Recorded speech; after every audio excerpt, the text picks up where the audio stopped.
And let me introduce you to our speaker today, William. Do people call you William? Bill Strang is fine. Bill. Yes, Bill's perfect. Perfect. So I have a bird to read about him, his bio, so I'm going to proceed with that. No, you don't want You do the bio. You're going to do it yourself? I will do it. Okay. So, is there any announcements before we proceed with the presentation? Yes. We have the Healthy Environments and Active Lifestyles event coming up. It's called Enabling Technology this year. It's an open house that includes CATIA, the Aware Home, the Rehabilitation Engineering Research Centers here at Georgia Tech, which are Wireless, Mobility, and Workplace, and DATHA. I think I got everybody. Oh, Health System Institute as well. Lots of student projects will be represented in the Aware Home. The Aware Home Research Initiative projects will be over in the Paper Science building, along with the Wireless RSC, and then everything else will be in the CATIA building, all on the northwest side of Georgia Tech campus. So we invite you to attend. It's April 27th, next Tuesday, 26 to 9. I think I sent an email to the group with this information. Did you receive it? Got it. Going in. Okay, but just making sure. I will resend it. So we'll get it. Perfect. Any other? No? Oh, yes. I'm sorry. Last one I asked your help to fill out one survey for us for one study for $20. We still need participants. We still need full-time employees working in the office. I'll explain later. If any of you are interested, it only takes 20 minutes, and we'll give you $20 in cash. So please help out. Perfect. We're done. All right. I think we're done. Good. Thank you for coming today. Yeah, no worries. Always happy to help. I'm Bill Strang, and I am an industrial engineer, background in production facilities, manufacturing. We run a little company here in the U.S. called TOTO. TOTO is a manufacturer of plumbing fixtures. We have gotten our start here in the U.S. We've been here about 18 years, got our start here producing toilets, and got quite a recognition as a result of some of the things happening with water reduction opportunities back in 1992 when DOE dropped the water consumption levels. But if you know TOTO, we're a $5 billion a year company out of Japan. We do everything in the bathroom, in the home, associated with water, with kitchens, with bathrooms. TOTO is about 65% market share in Japan, so very dominant. We're about 12-14% market share here in the U.S., but growing, and we have that opportunity for growth because of lots of the innovation that we bring to market. I know we've had quite a few conversations about the warehouse and some work that we've done with in the past there, as well as things that we've done for lots of folks here in even the Atlanta area. As an example, we converted water conservation products at Hartsfield Airport, taking them from 1.6 gallon toilets and 1 gallon urinals to half gallon urinals and 1.28 toilets, saved them 3.7 million gallons of water a month, just by reducing the consumptive use of water with every flush, and still doing all the work that the toilets had done before, removing heavy mass and solids and liquids and so forth. But today we're going to talk a little bit about sustainability. Sustainability not in the sense that we oftentimes think about with sustainable characteristics of recycling and reuse and repurposing of our waste streams, but actually sustainable culture. And what are we doing to have our society be a little more sustainable, especially as we look at things like aging in place. And I'm going to talk about some of those things today. Okay. Some of our research is indicating, obviously, that we're looking at some fairly significant curves for what we expect to see in the aging demographic of the U.S. population. Some of the work that I've done with the University of North Carolina, Greensboro, is looking at some of the things that they've actually done some research on. And it's interesting to note, and I'll talk about this as I go through, but as we get older, we have sort of this natural tendency, the demographers tell me, we have this natural tendency to want to say, I know I'm 50, but I feel about 12 years younger. And no matter what your biological age is, you always feel a little bit younger. And in old age, it's always, well, somewhere 15 years out in the future, right? It's somewhere out there. And you don't really become in tune that you are old until some level of infirmity begins to impact your ability to interact with your environment, with your family, with society. So, the important message that we want to try talking about is, how do we make our environment, especially the home, more adaptive to the needs of that aging demographic? Certainly, healthcare and the demographic growth is going to be overwhelming the healthcare services we have today. And there's a big tendency and trend for us to think that, well, we need to build more clinics, build more hospitals. In fact, I'd like to actually debate that a little bit differently. I'd like to talk about whether or not we need to actually have more in-home health care and actually move more of those services and resources to the home, making that home more livable in the long term, allowing people to age in place more successfully than we have done in the past. I don't think it's necessary for us to warehouse, as we've done in the past, our aging population. I think it's very important for us to really consider what we can do for the home. We have actually gone through and contacted a bunch of our relations that we've got, whether they're architects, Valerie Fletcher, various organizations and people that we have relationships with, and we did a survey of all these folks. And the survey prompted us to come up with a couple of key points.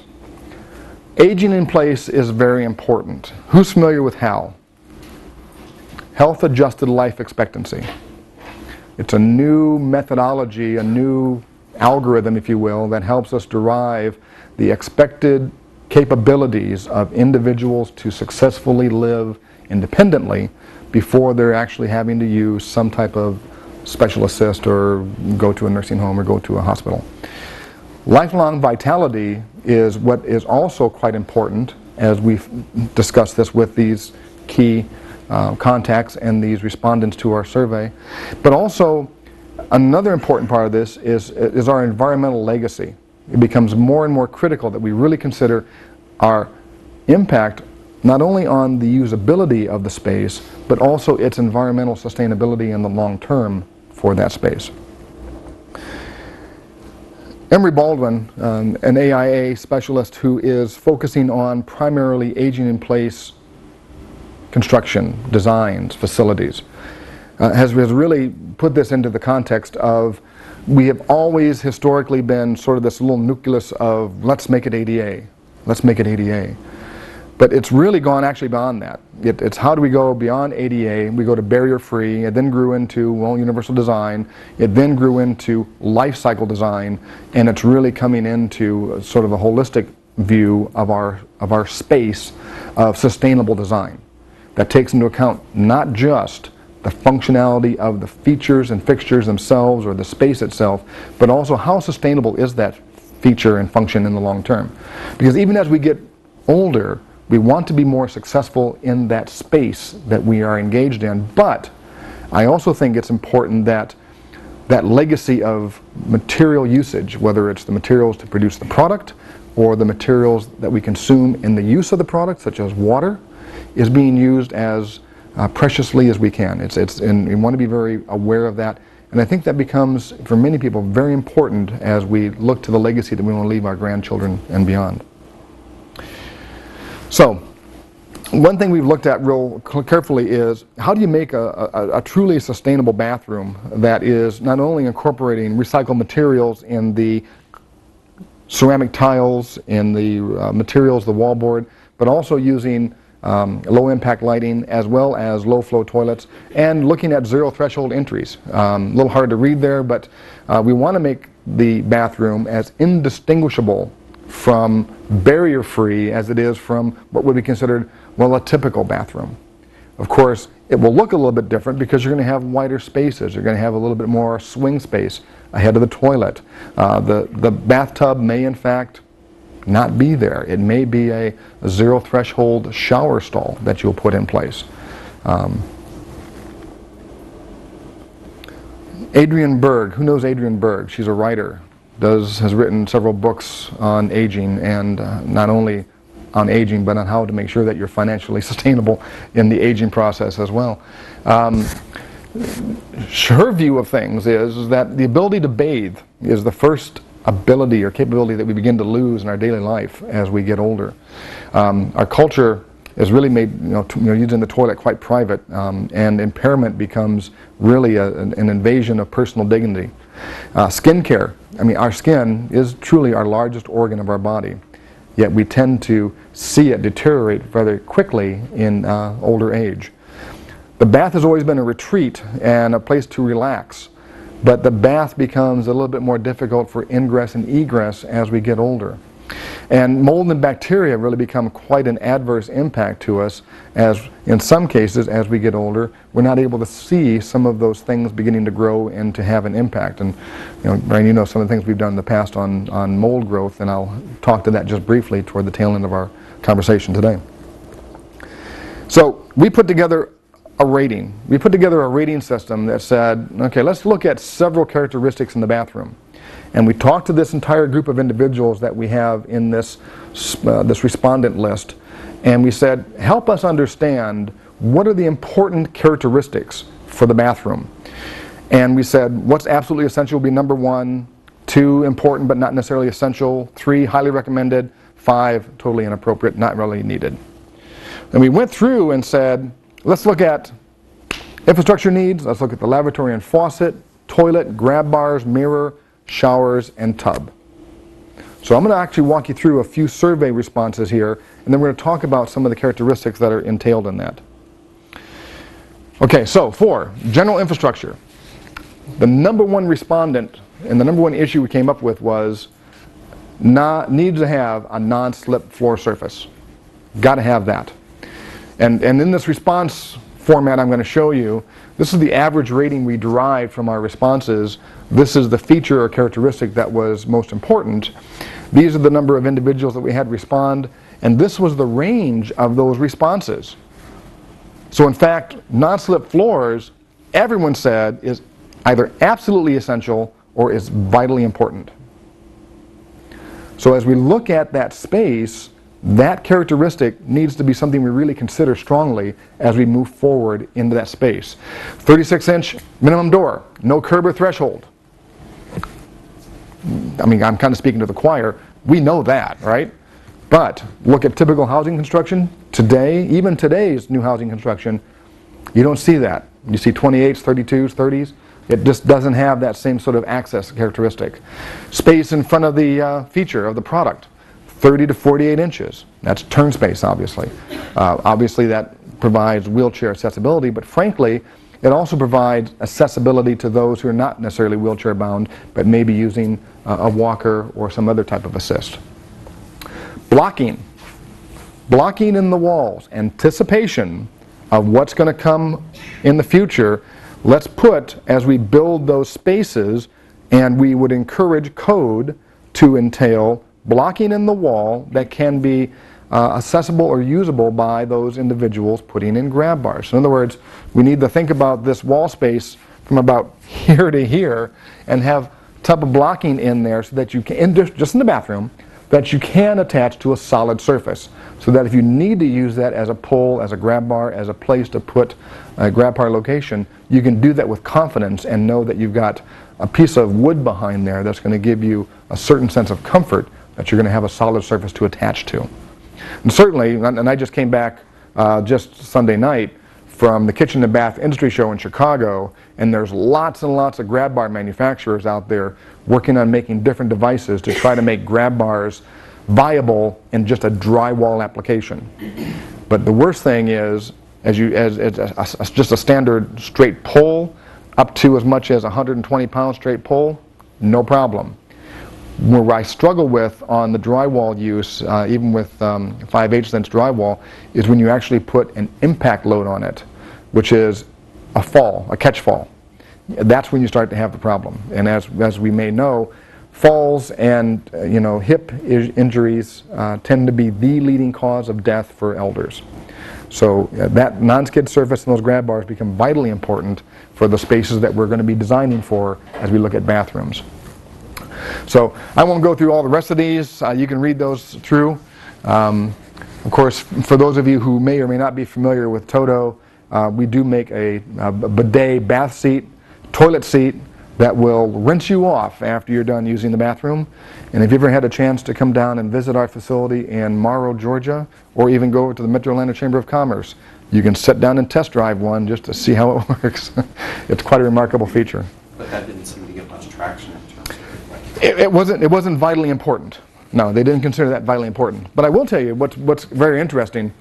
We're doing surveys right now of assisted care facilities where we're dealing with issues, especially with issues of dementia and Alzheimer's. And what is interesting is that Bob has Alzheimer's or dementia and is struggling with his bodily functions and has an accident. And what's interesting is the places that we put these bidet seats, it's a warm heated seat, the water will oscillate, pulsate, it'll rinse you off. What's most interesting is we'll have the healthcare worker put Bob on the seat, and take his pants and put it in the laundry and begin to clean that and bring him a new pair. But while he's doing that, she can be off taking care of cleaning up the soiled linen. What's also quite interesting is Bob is, of course, embarrassed and disappointed and knows that something wasn't quite right because there's all of a sudden lots of activity. Well, he's sitting on the seat now, close the door, he's got the buttons, pushes it, rinses off. Well, that's not so bad. And what we're finding is not only are our dementia patients in our test cases finding good personal dignity as a result of being able to use that bidet seat, but our healthcare workers are finding that they don't need to come back in and wipe Bob afterwards. He's clean, yes. I was just responding to Ted's point. One of the reasons maybe they rated those lower is because they were thinking you have a whole large category of things that combine navigation through the space and then hygiene. And so maybe if you ask about those questions separately, that may end up being higher rated. Certainly, and undoubtedly our survey process was conducted by a gentleman named Gunnar Baldwin, who is our water specialist and has been in this business for many, many years, water conservation. And what we'd like to try and do is, and quite frankly, that's one of the reasons I like to talk today to you guys, is a little bit more of understanding of where else can we begin to address some of these needs. I was thinking when we began to put some of these into the nursing care facilities that it would just be a nice product for them to have. I didn't realize sort of the secondary benefit I would derive of the healthcare worker feeling, I don't have to clean Bob quite as much as I did before. So for them, they freed up a lot of their personal time, not actually standing there waiting for Bob to finish and and wiping and cleaning him, but now Bob can take care of himself and she can be off doing something else and then come back and then readdress getting his pants back on, right? So it's a very interesting sort of dynamic because I'm not sure we oftentimes look at that intimate characteristics of that interaction between the patient and the healthcare worker at that kind of level. And then, for me, forgive me, I talk about toilets all the time, so this is my business, right? So it's just something I talk about often, but it's quite interesting when you have that experience to know that you're going to get that sort of additional benefit that we didn't anticipate at the outset. Okay? Another response that we had on lavs and faucets. Okay? Installation, of course, around the waste pipe, so we wouldn't have either a hard, hot, or cold spot to touch against on these for under-counter contacts with the sink. Sink depth of 6.5 inches. Faucets that are operable with closed fists, so you can actually actuate it without having to grip and turn. Knee space in front of the product, in front of the lavatory or the faucet. Sink with a rear drain. And we're finding that more and more of the products that we design as engineers, we're moving the drain from a center drain to either bias toward the back or a completely in the back drain. And in fact, one of the things we're working on also are different type of P-trap designs underneath the counter to actually take it either just up against the back wall or actually into the back wall so it's completely isolated. So the P-trap is not exposed at all. And I'll show you an example of that here in a little bit. Hot and cold levers, of course, and so forth. Sensor faucets didn't get a very high rating on it, which was a little surprising for me, because we do have sensor faucets. We see as an industry sensor faucets beginning to emerge a little bit more into the residential applications. Certainly in commercial applications, sensor faucets are becoming virtually the norm.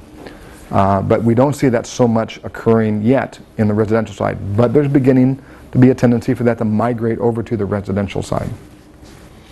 And by the way, if you do have questions, I want to make this interactive, so just ask the question as I go through if you have any questions about anything. So one of the obvious things is that when we talk about aging in place and the aging wave, Japan is much further along this curve than we absolutely. are. So it's helpful to see applications from a society that's further along. When you talked about that electrical outlets in the bathroom, yep. And you've been in some facilities, how often are facilities themselves, either long-term care facilities, skilled nursing, or assisted living, how often do they have that? Never. Electrical? Very seldom. Power is in the bathroom, power is close by, but a 110 volt GFCI 6 inches off the center line behind the toilet doesn't exist. So that's what we would prefer to see for our bidet seat. But you gave the example of someone with fecal incontinence, which is really a great example. But in the long-term care facilities, that can be as high as 35 or 40%. Whereas correct. In the community, it's more in the 4 to 6%. And then compounded by C. diff, of course. Yeah. So when you were dealing with the story that you told suggested that person might have had less severe cognitive impairment and could at least manipulate the handles correct. And things. Have you worked with populations where they're so demented that it's actually the healthcare worker who's pushing the handles? And what do these people who are quite demented, what do they experience when they begin to get shocked in the perineum with some pulsating water? A little bit. Right. And the introduction to that experience has got to be something that you're very aware of. And we're working on trying to understand, because we all know that capabilities, cognitive, physical capabilities, run the range of it's nice to have a grab bar just to get off the toilet to I need someone to lift me off of the toilet, or I need to have a wheelchair that actually has an access, a hole in the bottom that I can be moved over a toilet. The thing that we always anguish about and struggle with is, as you look at that complete range of capabilities or lack of capabilities of the demographic of the individuals that are using our products, it is our goal to not necessarily build a product to address the worst. It is our goal to try to figure out a product that will cover as much of that span as possible. And then if we need to adapt something that is unique for that very worst characteristic, we can then adapt to that. So for me, I want to try and cover as much of that range as possible. Of course, this is the goal of universal design and human-centered design as much as possible, is not to be just ADA, because that's so confining and somewhat restrictive. But if we can make it actually usable, so it's not only usable to elders and to impairs, but also we're able to make it usable for children and younger people, so that it is trying to run that gamut. Now certainly that presents a whole range of design themes that make it a little bit more difficult for us to understand, and I'll show that to you here in a few minutes. But you're right, introducing that product to an individual with a dementia or Alzheimer's condition certainly is going to be a little bit shocking at first to have something addressing you from behind while you're sitting on the toilet, right? Yes? I was thinking about not only the worker in the institution, but the family. I mean, are these products at the point that they can go refitted into a home? Yes, absolutely. Because I think, toileting is one of the biggest issues for people saying, I cannot do the caregiving anymore. That is correct. That individual becomes incontinent and it becomes so difficult to provide that care. I think it's going to be a great product to help families continue their caregiving. We believe also that is the case, and whether it is rheumatoid arthritis, some type of paralysis, loss of mobility or grip, it's huge. And not to go into too much of the stories, but I recently sent a comfort height toilet, not an ADA, but a comfort height toilet, and a washlet bidet to a woman who was experiencing some issues. She had, since childhood, her hands, don't remember what the name of the disease was, but her nervous system caused her fingers to be like this, and she can't manipulate things. So having her being at the age of 23 unable to clean herself and her mother has to come and help her, her ability to be independent is significantly reduced. However, I sent her this product, she put it in her home, and and as a result we were able to actually get her into a home by herself. She's able to now use the toilet and get clean. Hey John, how's it going? Use the toilet and get clean and be capable without having someone come in and wipe her. And she just wrote just a glowing letter back, you know, and to me, that's always a nice thing to do, but most important for me is understanding what types of infirmities, what types of impairments we have out there, and what are the products that are going to be most useful to support their capabilities of truly being functional. Because as I said before, you never feel you're old until some level of infirmity begins to tell you you're getting older. And then you become thinking that maybe I'm not 12 years younger anymore than my actual physical age. I'm getting old, yes. I think too that it's cultural. You've got to introduce these products at a young age to get people used to that's the way you toilet, as opposed to, it's like what Kim told us two months ago, that you remember that you hear with your ears, that you see with your eyes, that you smell with your nose. Well, you remember how you toilet too. And I'm wondering too, it'd be an interesting study if it's kind of like also with dementia patients, would it be like Pavlov's dogs where we get a positive experience and now all of a sudden this is the only way that we toilet, and we have an accident first. So it would be interesting to look at from a research perspective. And that happens with all these products, because if we learn at a young age that's the way we do it, then it's rote. And that's the whole reason that bidets per se haven't really caught on in this country. Yeah, certainly toilet seat bidets are a little bit foreign to the U.S. population. However, toilet seat bidets, there are more bidet toilet seats in Japanese homes than there are microwaves. Right? The predominant cooking method here in the U.S., yes. I can piggyback right on that. I remember the first time that my younger brother, he's not here, so I can tell the story. He was probably about 5, and we were at a hotel, and it had a bidet. Well, my little brother had no idea what that was for, and my mother had kind of whispered to me, said, being a much older sister, I was 2 years older, very sophisticated, I understood what it was. Well, he just figured out that it must be for your feet. So you're right, it's a cultural thing, because my mom turned her back and pretty soon he had his feet in there and he was absolutely convinced, because this was in Florida, and he could treat her, that it was for his feet. So it is cultural. Well, this is interesting because I jump ahead here, but this is our toilet seat bidet. This is actually a toilet seat that fits on a standard toilet. So you don't, I've been to Europe many times, right? Bidets are always a separate porcelain fixture off to the side.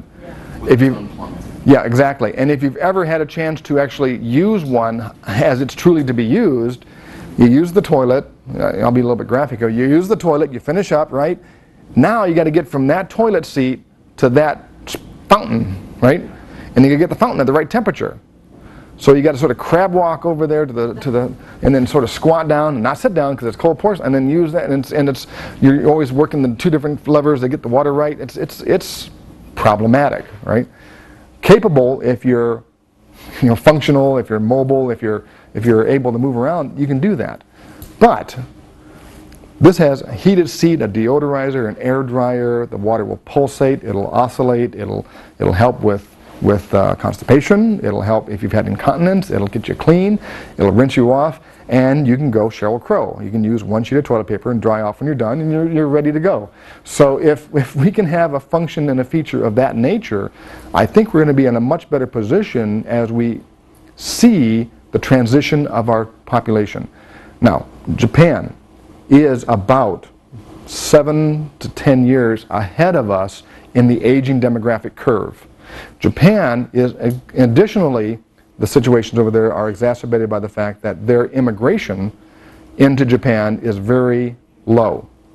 The growth of the young population in Japan is not occurring. They're actually seeing population diminishing in Japan. This is a problem. In the U.S., we don't have that same kind of problem. We have an aging demographic, certainly, but we also have a growing population being fueled a lot by immigration coming in from all sorts of entry points. So we have elders sort of migrating down from the northeast and the northwest down into the sunshine states. We've got immigration coming in from all around the world into the U.S.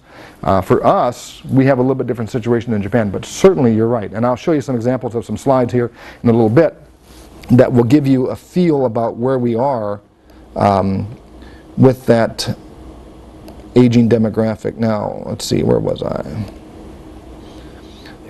So certainly, knee space is important and making sure that that happens.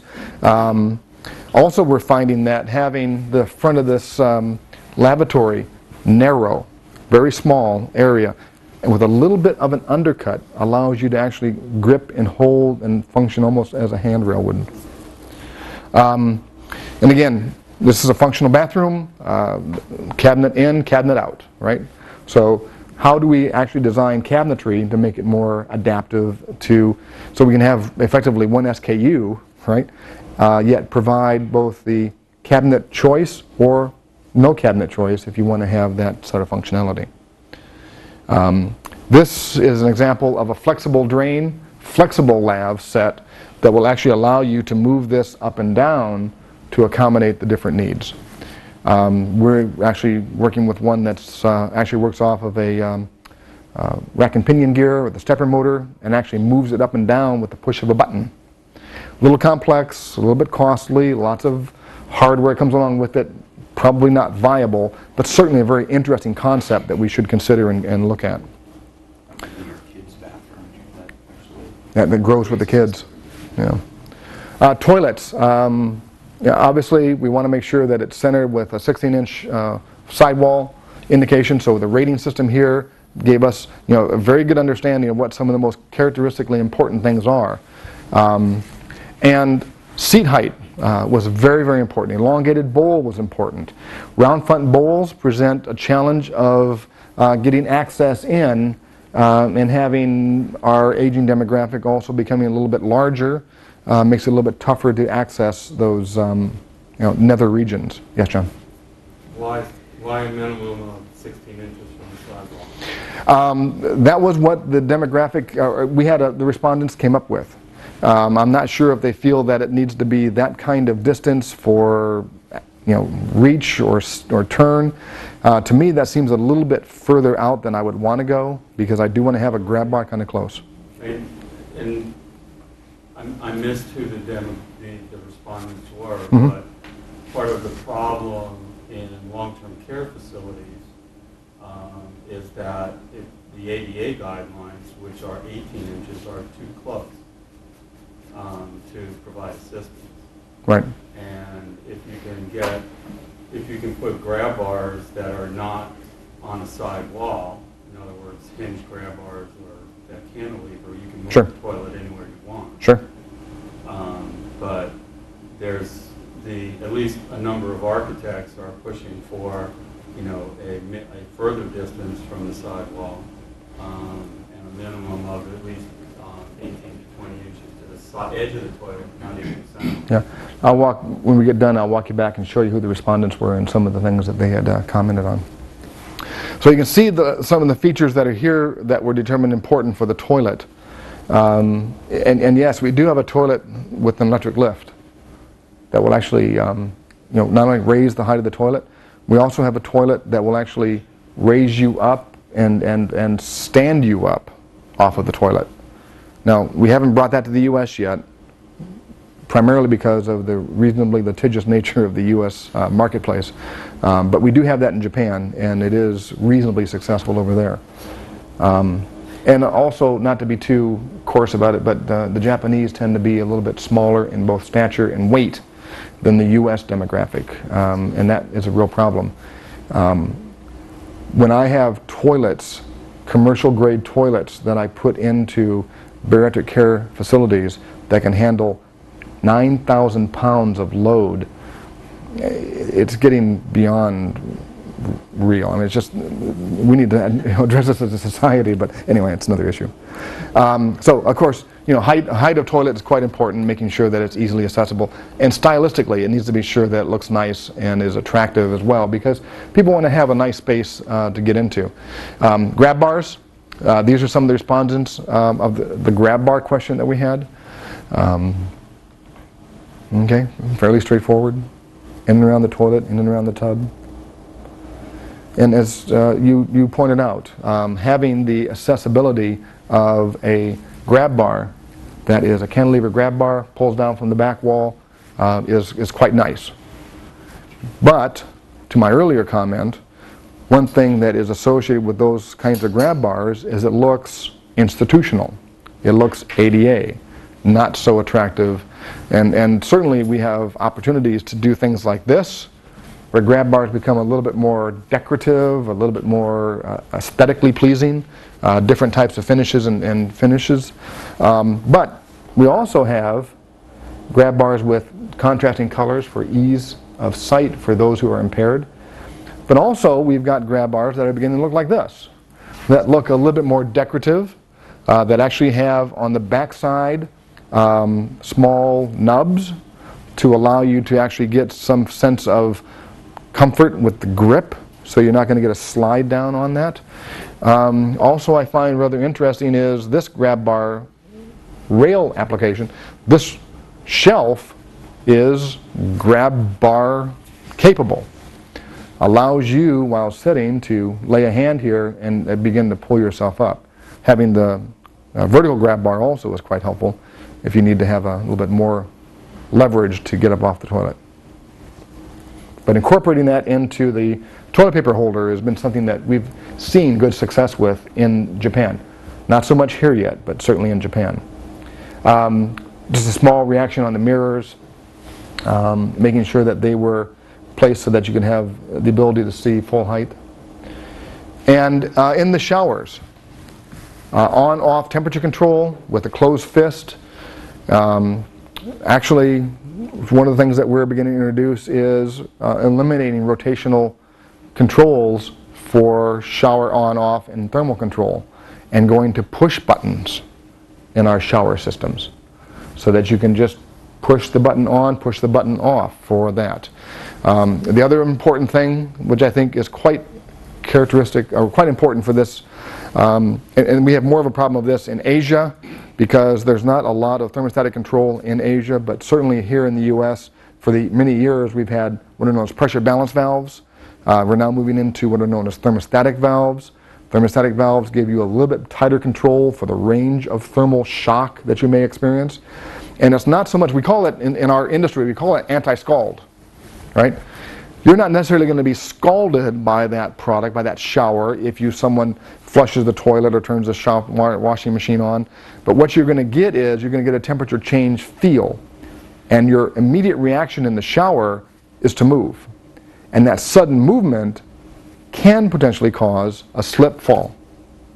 The slip fall, hip injury, leading cause of death in elders, that becomes a real problem. So the thermostatic control, giving us a much tighter range of temperature control, is becoming also quite important in the bathroom, in the shower. And having that with a push control to set the temp as you get in, but then no matter what happens, it reduces the amount of thermal shock that you experience. Not that you're going to get scalded, but that you're going to be reacting to that with a fast movement that will cause a slip. Also, it's important to note that scalding characteristics and those kinds of thermal changes are becoming a lot different today, because shower systems are now continuing to reduce the amount of water flow. Historically, showers flowed at in excess of 2.5 gallons. The current law is 2.5, and there's actually shower systems that we're producing today and others at 1.75 gallons per minute, and still gives a good feel to the experience. We also have toilets that are flushing not 5 or 7 gallons, but are flushing 1.6 and even 1.28 gallons. So we're continuing to draw down the consumptive use of water in the home, and as a result of that, that scald event is not quite as severe or as problematic as it may have been back in the 70s. Zero entry thresholds also got a high entry here as well. What we're beginning to see is, even in some rather high-end homes, is the bathtub doesn't exist anymore. People are actually removing bathtubs from their homes virtually altogether. You may have it in a guest room or in a powder, or in a guest room or in the children's room, but in the master you may have a separate shower stall and a separate tub, but even that separate tub, as that floor space becomes very valuable, is beginning to move away. We also have shower spaces that are starting to look like this, with a drain along the wall. So you've got really a sort of wet room, dry room kind of concept. And John, you've seen that on your visit down to our facility. That wet room, dry room concept gives you a zero entry threshold. Grab bars in the shower become important. And here this application shows the attempt to try and actually get it to sort of color match so it doesn't look quite so institutional in its application. Tubs, minimum rim height 18 inches, handle height, wide space for the rim to sit on, internal bench seating. And what we see, and I saw at the Kitchen and Bath Industry Show just this past week in Chicago, where we had, I think, they had 50,000 folks coming through that show to see what was going on in our industry. Lots and lots and lots of manufacturers are beginning to produce these types of door entry, seated tubs. Clever concept, but you must really make sure you understand how that product's going to work if you're going to invest in it. Please recognize that as you put that product in place, that you need to get into the tub dry, close the door, fill the tub. So you've got a period of time that you're sitting there waiting for the tub to fill, and then many of the tub manufacturers have struggled with this. For example, tub manufacturers today are pushing the fill rate at 19 gallons per minute. Most home infrastructure doesn't have sufficiently big enough piping to supply 19 gallons per minute flow rate. That's a 3/4 inch line plus. And then they're also looking at what they call quick drain, which usually means that there's a reservoir or a large pipe underneath the product that will actually allow that volume of water to drain out very quickly. So they're looking to try and get a minute or less of drain in this space. Of course, with a minute or less of drain, that means that space becomes very small that you're going to be sitting in. So it's not going to be the same feel of the historical tub you've been in. But for that 1 minute of time, you're going to be sitting there while the water goes down and making sure that we don't have any kinds of cold issues or reaction to that that's unpleasant for the user is important. We don't make this kind of tub for a variety of reasons, but we have some other versions of things that we're doing that are not, we think are maybe a little bit better for the marketplace. But this is certainly a growing market out there for those who want to continue to have a tub experience, a soaking experience in the shower, in the bathroom. That strikes me as very Japanese as well, the soaking experience. And so, well, that's right. And we Americans are a little bit funny because we use the bathtub to wash. We get in the bathtub dirty and we wash. And we get the dirt off, and that's why in American bathtubs there's a ring around the tub. That's also why in American bathtubs that if you have a jetted system, all that stuff coming off of you goes into the jets, gets recirculated back out, and spit back out of you again. And by the way, when you drain the tub and you dry it out, all of those, that bathtub ring you have around the tub, that's in the piping system after it goes down. You didn't clean that out. That'll come back to you in your next bath. So we need to be aware of what that does to you in the growth of, E. coli or other things. But certainly, we do know that the Japanese culture is dramatically different.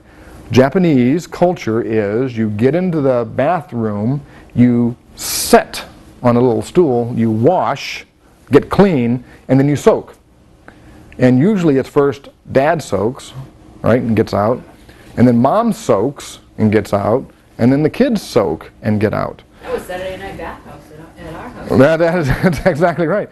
But the tub tends to be a little bit cleaner because you're getting in clean. So you're not getting all the effluents and sweats and oils and debris and dirt and whatever else that you brought in from gardening that day into the bathtub. So it's a little bit different. Here in the U.S., we're a shower culture, right? Who has a bathtub in their house, right? Who uses it every day? Kids. Right? I mean, how often do you use your bathtub, right? You use it. I use my bathtub 3 times a year. You know, my birthday, our anniversary, and New Year's Eve. I mean, that's it. You know, that's the only time we ever use it. All the rest of the time, I'm taking a shower. So, I mean, at that point, it's really not really. Well, the Japanese also use their tubs for temperature regulation. That's exactly right.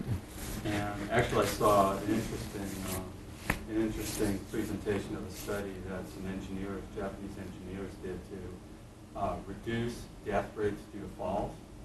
And what they looked at was the change in blood pressure before and during and after Japanese women, older women, got into DATHA. Right. And then they decided they needed to put in central heat to keep people from actually soaking because people were dying while bathing.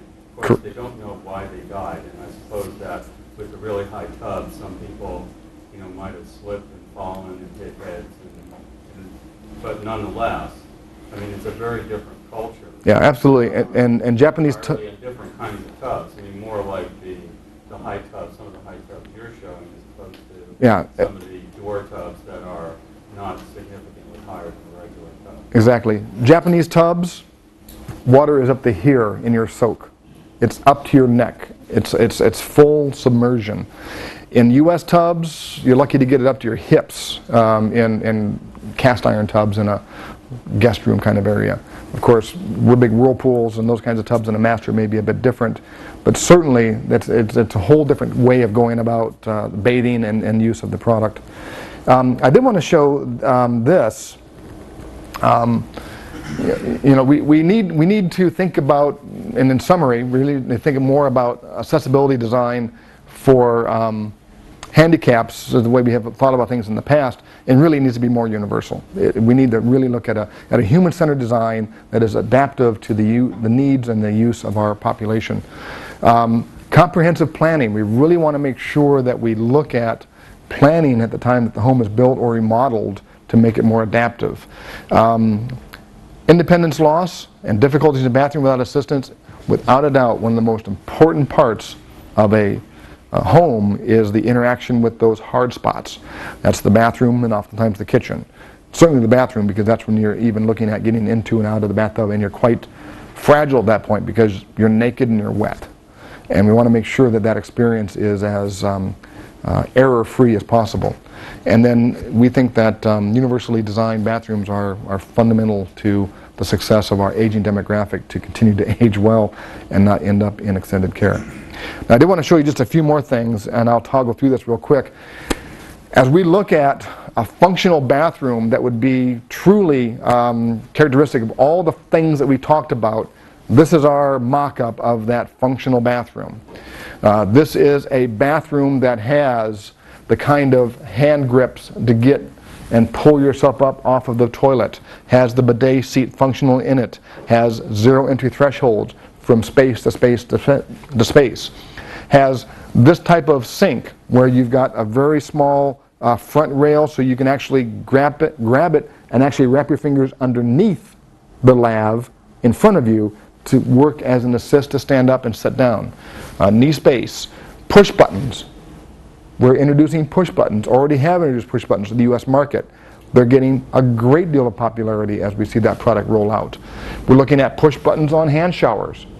So the hand shower can be on or off at the hand shower use, not because of some valve off somewhere else. Access to the tub. We actually have bathtubs that we're designing with a flat bench behind it so you can actually sit on the bench and shower, or move to the side and then raise legs up and into the tub and then back out again onto the bench, giving you the opportunity to have more points of contact during ingress and egress to the tub than you would normally have trying to grab a handrail.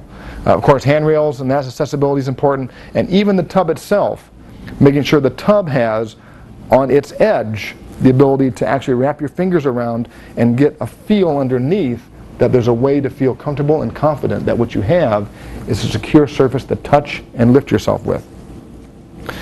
Also, a new and growing trend here in the U.S. We just introduced it at Kitchen and Bath this past week to our industry, and it's getting a great deal of traction, is wall-hung residential toilets.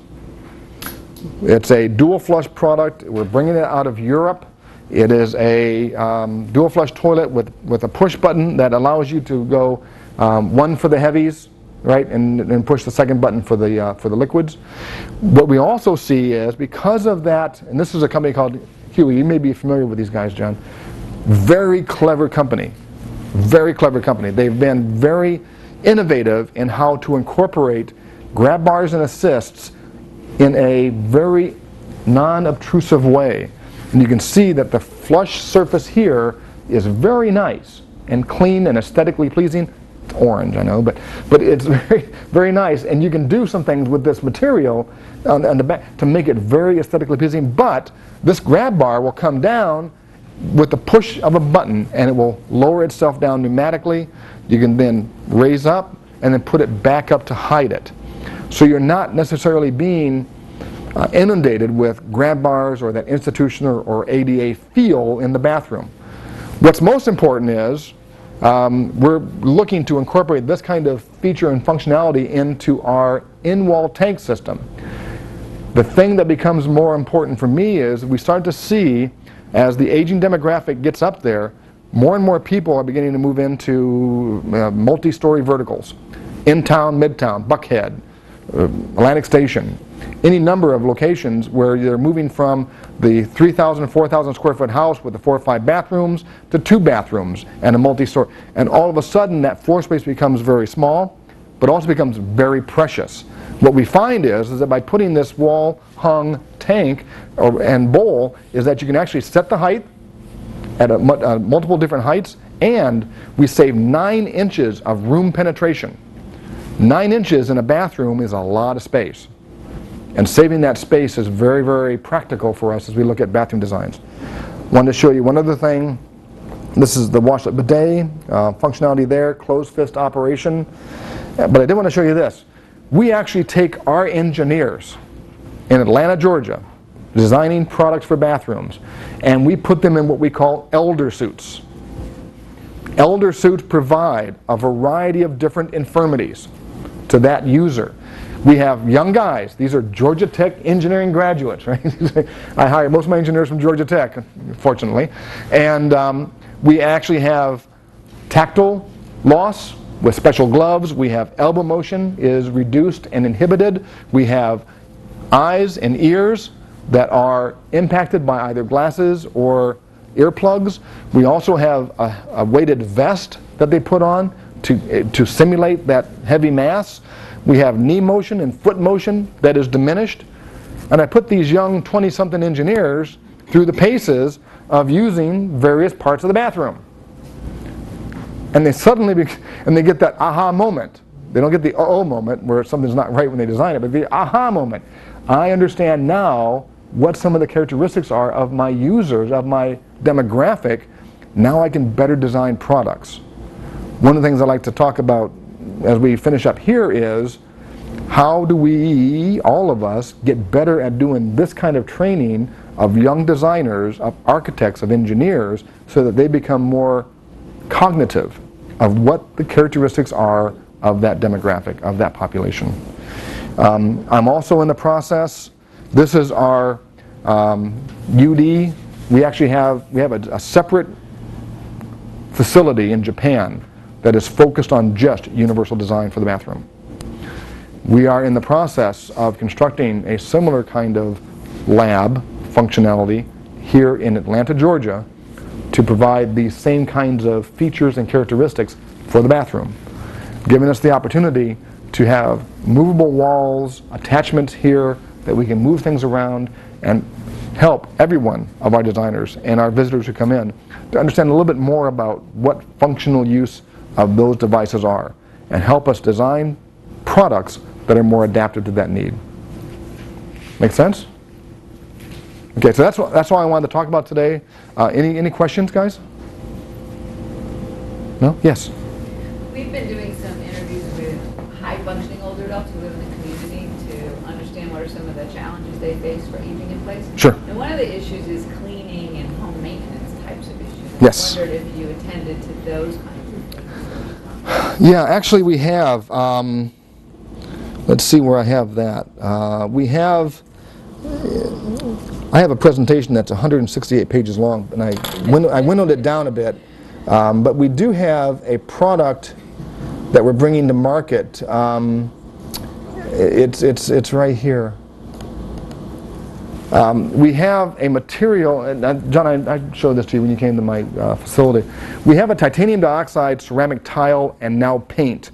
We just partnered up with a company that is going to making the paint for us, and it has titanium dioxide in it. And then titanium dioxide has been able to prove that under conventional methodologies, these materials, whether it's MRSA, E. coli, or PA, have the tendency to grow rather quickly, and it's problematic. And by the way, it also addresses C. diff. But we find that by having titanium dioxide in the glaze, that just exposing that glaze and that material to ultraviolet light from natural lighting, either sun or coming from overhead lighting, actually reduces, inhibits, and in some cases kills the bacteria. Now, bacterial growth, mold bacteria, not to mention MRSA, C. diff, and E. coli are truly problematic, because it just takes a little bit of growth of MRSA and a slight injury on an elder on skin penetration, and suddenly they've got a MRSA infection, and it's really problematic. And of course, you then put them on lots of antibiotics, and you get them into a position where they're trying to fight that, and they've now basically eradicated all their internal flora, and they now have C. diff, right? And so so that becomes problematic. What we're looking to do is try to bring not only surfaces that are more easily cleanable, but also material science that can provide us with the way to knock down those various materials, those various viruses, by just having them exposed to the titanium dioxide and the ultraviolet light. Does that make sense? Okay. Yes?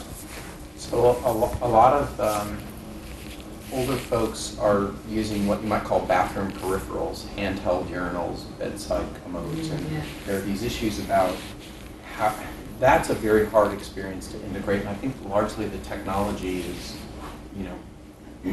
rudimentary. 30 years. Yeah, it's very rudimentary. Old. Absolutely. It's the plastic jug with the tipped lip, and it's difficult. Not only is that an experience for people, one of my interests is people who have to take nighttime bathroom trips, and how dangerous that can be, and falls and sleep problems. And so, is there some way to integrate these things that are often in the bedroom that are helping people avoid, and how you integrate that with Well, and that's a great question, and I don't have a really good answer for that one, other than the fact that we're constantly looking at these kinds of devices and spaces where we can put in place, again, accessibility to various things. In Japan, we even have this is a product. It's a shower chair. Right. It's a chair that you sit on, and then the arms come down, and they have shower sprayers in them, and you can sit there and take a shower sitting down. Now that's for truly, completely immobile individuals that have to be helped onto and off of that. But for bedridden patients and individuals, boy, that's a real challenge. I don't really know how to solve that one either, but there are a substantial number of people who are doing their toileting, a step or two away from their bed. Right. And there are these issues about how does a bathroom that is designed for you to sit in do this, address some of these, carrying something in and emptying. Yeah. The other thought I have is this a notion of a medical toilet. There are lots of pieces of information that are useful clinically that we would love to have when we're evaluating a person that might go from a urine-specific gravity that might give them some idea as to how much to hydrate themselves versus the volume of urine that they put out at night versus stool collection, which is a real barrier to colorectal cancer screening. Yep. And so, this notion of, which is really kind of foreign and of much more limited applicability, but a medical medical toilet that helps either clinical folks gather meaningful information or actually gives feedback to a user about their hydration status. That's an area effect. You guys, I don't know if you guys, I mean, you kind of signed one, right? A couple of years ago. He's been doing this. Essentially medical toilet. Yeah, we have a toilet seat, much as we have the functional bidet seat. We have a toilet seat that has, as you use the toilet, has a small little wand that will come out. You press the button, wand comes out, you urinate on it. Okay? As you urinate on it, it'll then do basically your diabetes check. It'll do a blood sugar check and check for any blood in the urine and other things. Now, we haven't brought that to the U.S. because we have a technology partner that we're working with in Japan who's not ready to bring that technology here. But we envision and have, in fact, in Japan been successful in having that product, that your toilet will call your doctor and will tell your doctor how you're doing today. Hi, Ted, this is Wendy's toilet. My sister, the whole family. Effectively, what it does is it actually fulfills a data point in a database at the doctor's office that they can then track and monitor your health characteristics. I thought the Panasonic one did blood pressure, urine. And weight. Yeah. Yeah, and they're... That's not bad. But there's no reason that some of the other things, including, sort of monitoring, how much you're passing through your body. I mean, if you can monitor water in general, you pretty much know the status of your patient at any time. That's exactly right. So we think there's a way to, and much as you're doing in the warehouse, we want to track, Dad, and as he uses the toilet, and be able to understand, what is his sugar content in his urine, and how is he doing for his weight, and in fact, did he go to the toilet this morning at 7 o'clock when he normally gets up, and patterns of usage remain the same, because let's face it, I mean, you hit the bathroom 5-6 times a day, right? So that's a place that you're going to go to often. If you have that as a point of ingress, egress, that you're tracking and monitoring functional visits, you know that he's okay. He hasn't fallen down and can't get up. So if we can have those kinds of features too. This is just a little bit of a strategic debate that we have at our company. We're really debating, what levels of activity do we want to start designing products for, and it runs the gamut from all the way from healthy, active elders all the way to up here on the far at 3 o'clock where it's completely bedridden. And what types of products and characteristics do we want to have in our products to help them be functional. And right now, I can address pretty much, this. I struggle with this, with a passive resident, with someone who is completely immobilized, bedridden. You're dealing with ulcerations and sores, and there's lots of other issues. I don't have good products for that yet, and that historically has been fulfilled by the medical device industry and the medical products industries, and they tend to be bedpans and things that require some level of assist. But I don't have that yet. But even the upper left, I don't know what the statistics are, but in some of my experience, there are a lot of people that fall into the category Ted was mentioned. They're healthy, ambulatory, but in the middle of the night they're using a commode that's next to the bed, and those are poorly designed. Yeah. So I think that's an area to focus on, and the health hazards, I think there are challenges. Yeah, absolutely, I think absolutely. also part of your problem is that the products that are made that can solve that group over on the left are really expensive in comparison to the devices and assistive technologies that you can buy for $50 or $100, that then, and you heard my presentation where it becomes all this stuff that clutters up your house. So you've got a commode chair, and you've got a tub bench, and you've got a commode chair in the bathroom and one in the bedroom at night, and a bedpan, and you're not the only one using this, right? So there's somebody else in the house that doesn't need all this stuff, and then it gets in their way, and it's a tripping hazard. So how do you make the products inexpensive enough for people to swap out? It'd be better if it was, of course, from the start, but we have all this housing out there that have to be swapped out. And you're talking about a $500 toilet versus a $50 raised toilet seat, Correct. which isn't as safe. But then after the toilet, you still need the grab bars and everything else. Sure, so, sure. It's a quandary. And People don't want to put that much money in their house. Exact. Although I would say though that we're getting to see another trend is that typically people were able to sell their houses and get some money for it, right? Today, people are not able to sell their homes at a fair value for what they believe they can sell it for. So what we're beginning to see is that instead of people who are getting a bit older and they're making that choice, okay, I want to move to a Del Webb community or I want to move to an assisted living facility, but I can't afford it. I mean, I can't sell my house, I'm not going to get enough value for it, I'm not leaving. But I will put a couple $1,000s toward a bathroom remodel. Okay, now how do we make that bathroom remodel close to the bedroom that it is accessible and easily usable, functional for that individual? And what we're beginning to see is people are starting to take out bathtubs and put in walk-in showers. They're beginning to take out standard height toilets, round fronts, put in elongated. They're taking a closet out of the bedroom and moving that shower room into that space and making that, basically a suite. And if we can make that suite functional and close to where they're sleeping at night, maybe we don't have to have, a chamber pot next to the toilet, next to the bed, right? The other thing you got going again too is that the technologies are reimbursable and your renovation isn't. That is also correct. And until we change the way that Medicaid, Medicare reimburses, it's a dilemma. Well, and certainly Medicare, Medicaid, and reimbursability and funding is a very hot topic right now.